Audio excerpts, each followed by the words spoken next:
7 години откако Ангел Петковски беше крвнички убиен на кејот на реката Вардар во Ѓорче Петров, денеска се реконструираше убиството. За реконструкцијата беа присутни родителите на убиениот Ангел, а од притвор беше спроведено обвинетиот Насер Ештрефи. Пред судскиот совет и јавноста беа прикажани две верзии на убиството, на обвинителството и на Ештрефи. Сликата од денот кога беше убиен матурантот прво ја раскажа таткото Сашо Петковски, кој бил на лице место кога Ештрефи со нож го прободел неговиот син. Со лисици на рацете и полициско обезбедување, втората верзија од убиството ја раскажа Насер. За родителот на убиеното момче, повторното сеќавање на денот кога беше убиен неговиот син беше стресно и тажно, но вели собрал сила да ја докаже вистината како бил убиен Ангел, оти обвинетиот Ештрефи, според него дал лажни верзии за настанот.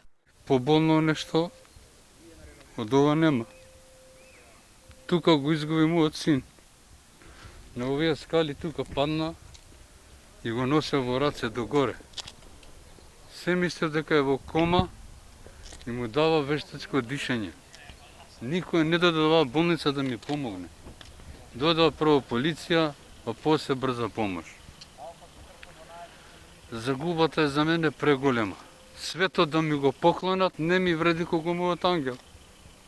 Одбраната пак, која и побара реконструкција на убиството, вели дека судот ќе треба да одлучи која верзија е поверодостојна. Ова е немил настан, меѓутоа по барање на одбраната и по нападствата на Врховниот суд. Реконструкцијата беше изведена успешно согласно одредбите од ЗКП. Она што сакам да го потенцираме фактот што беа видени двете верзии, верзијата на одбраната и верзијата на оштетениот, односно семејството на покојниот. Судот е тој што треба да одлучи која верзија ќе биде веродостојна и да ја поклони верба.